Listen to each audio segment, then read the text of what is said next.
Halo, selamat datang di channel Ruang Taktik. Di video kali ini kita akan analisis pertandingan final Piala Dunia antar klub. Chelsea berhasil menyabet gelar juara dunia antar klub setelah mengalahkan Palmeiras dengan skor tipis 2-1 di final. Ini adalah gelar yang belum dipunyai Chelsea, sekaligus gelar ketiga yang diberikan Tuchel dalam waktu yang cukup singkat, kurang lebih hanya satu musim. Kedua tim sama-sama menggunakan pertahanan yang rapat dengan 5 pemain di belakang.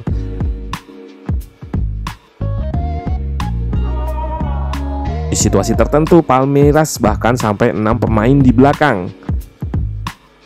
Ini yang membuat pertandingan berjalan cukup alot dan harus dilanjutkan ke babak pertamaan waktu setelah bermain 1-1 di waktu penuh 90 menit.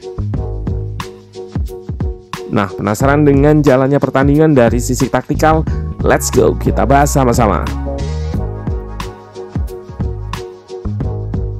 Chelsea bermain dengan pakemnya 3-4-2-1. Lukaku sebagai ujung tombak ditopang oleh Mount dan Havertz sebagai double 10. Sementara Palmeiras bermain dengan formasi 5-4-1. Seperti disebut di awal, 5-4-1 ini lebih banyak diubah menjadi 6 pemain belakang, dengan menyisakan hanya 4 pemain di depan back. Shape ini terbentuk karena wingernya turun mengikuti wingback kiri Chelsea, yaitu Odoi. Palmeiras akan menyisakan banyak space di depan, namun sangat rapat di belakang. Mereka baru akan respon jika ada bola masuk ke areanya atau ada trigger press tertentu. Seperti di sini, Lukaku yang tanpa support pemain yang mendekat dengannya, lalu dia di-press dengan banyak pemain. Idenya memang melakukan press lalu menyerang balik dengan cepat. Untuk membongkar sistem bertahan Palmeiras, Chelsea menggunakan shape 3-2-5. Wingback start melebar di dua sisi dengan tujuan stretch pertahanan lawan. Havertz atau Mount bisa bergerak ke sayap atau turun untuk menjemput bola. Kovacic dan Kante di tengah bisa bergerak ke sayap untuk menciptakan wide overload atau menang jumlah di sayap. Palmeiras paham betul permasalahan Chelsea adalah di sepertiga akhir.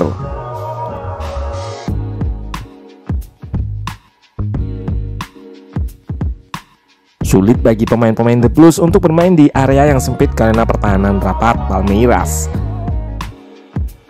Di momen ini terlihat Odoi juga masuk ke tengah untuk menambah jumlah pemain di tengah. Namun masalahnya sama, kurang bisa bermain di area yang sempit. Ada beberapa peluang juga berhasil digagalkan pertahanan Palmeiras. Skor 0-0 bertahan hingga babak pertama usai.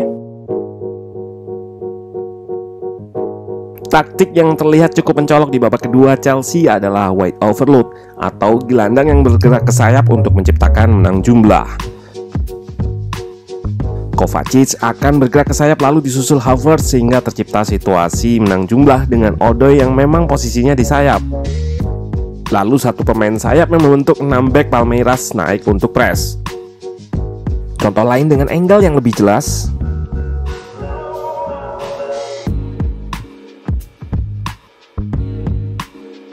Taktik ini juga yang mengantarkan Chelsea mencetak gol pertamanya. Diawali aksi 1 versus 1 Kovacic, dan kita lihat juga Havertz memancing salah satu back keluar sehingga tercipta situasi 2 versus 1 melawan 1 wingback Palmeiras. Situasi ini yang bikin Odoi bisa bebas mengirim crossing akurat. Finishing yang sempurna oleh Lukaku.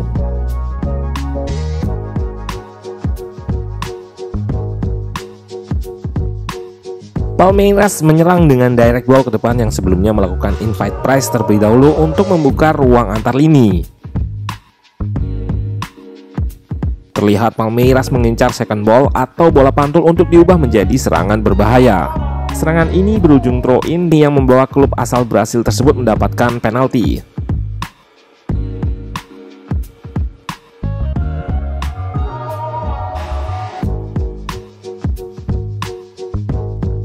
Skor 1-1 bertahan hingga babak pertambahan waktu. Di Di babak extra time, terlihat Palmeiras masih nggak mengubah gaya mainnya, bertahan dengan banyak pemain di belakang. Sementara Chelsea melakukan beberapa pergantian pemain dan yang terlihat lebih bermain dengan build up 4 back plus 1 DM, yaitu Kante. Sementara midfield yang lain yaitu Saul dan Pulisic dipush untuk naik ke depan. Ide Chelsea adalah memperbanyak pemain di kotak penalti untuk melawan jumlah pemain Palmeiras, lalu mengirimkan crossing ke kotak. Beberapa kali crossing ini membahayakan gawang, salah satunya yang digagalkan dan menjadi corner. Sepak pojok inilah yang jadi awal gol penalti Chelsea. Terlihat jelas mengenai tangan dan mengubah arah tembakan Azpi, sehingga wasit memberikan hukuman penalti. Yang menarik adalah bagaimana Azpi berperan seolah-olah menjadi penendang, memegang bola dan menerima semua intimidasi dari lawan.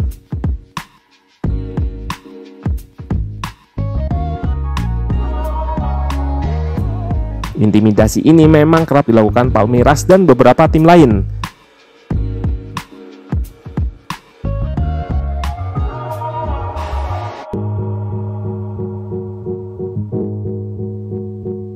Dengan timing yang pas, Azpi memberikan ke penendang yang asli yaitu Havertz. Saat area kotak sudah clear dan pemain asal Jerman ini sekali lagi menjadi penentu kemenangan final Chelsea.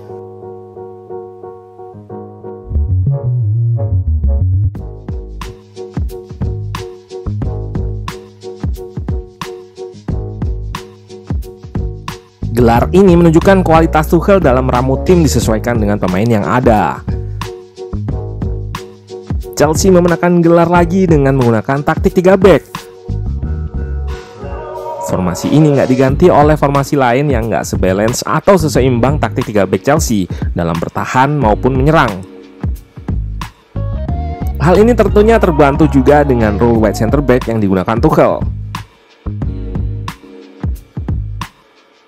Memang masih ada kekurangan dalam penyerangan, salah satunya adalah kemampuan bermain di area sempit yang seperti disebut tadi.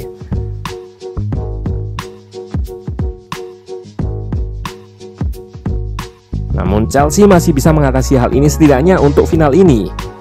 Congrats!